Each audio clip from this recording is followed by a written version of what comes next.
এইভাবে একবার যদি চপ বানিয়ে বাড়িতে খাও, আমি কথা দিচ্ছি আর তোমাদের বাইরে থেকে চপ সিঙ্গারা খেতে ইচ্ছাই করবে না।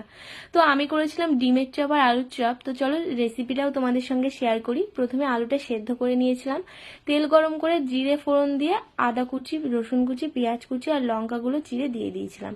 তারপরে সেদ্ধ করা আলুটা দিয়ে এখানে ম্যাশ করে নেব। তোমরা চাইলে একটু গোটা গোটাও রাখতে পারো, কিন্তু আমি এরকমভাবে একদম ম্যাশ করে নিয়েছিলাম। আর দেখো এখানে আলুটা দেখেই বোঝা যাচ্ছে এটা কিন্তু দারুণ টেস্টি হয়েছিল। আর তারপরে ডিমগুলো মাঝখান দিয়ে এইভাবে কেটে নিয়েছিলাম।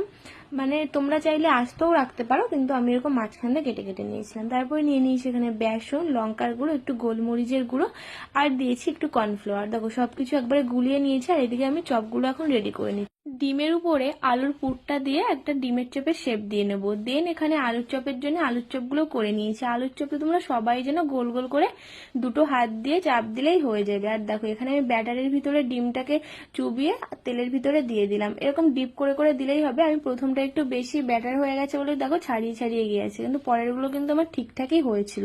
প্রথমে গ্যাসের আঁচটা একটু লোতেই রাখবো, আর যখন দেখবো একটু লাল লাল হয়ে যাচ্ছে তখন একটু আমি জোরটা হাই করে দিয়েছিলাম, না হলে একটু ক্রিস্পি ক্রিস্পি হবে না, আর মানে বেসনের গোলাটাও কাঁচা কাঁচা থেকে যেতে পারে। তো দেখো এখানে কিন্তু আমার ডিমের চপ হয়ে গেছে। আর এখানে আমি এখন আলুর চপগুলো করব। সেম প্রসেসে আমি আলুর চপটাও ভেজে নিচ্ছি। আর বিশ্বাস করো এটা একদম দোকানের মতনই খেতে হয়েছে। ইনফ্যাক্ট দোকানের থেকে আমার এটা বেশি ভালো লেগেছে। এইভাবে খেলে কিন্তু দোকানের চপ খেতে আর ইচ্ছাই করবে না।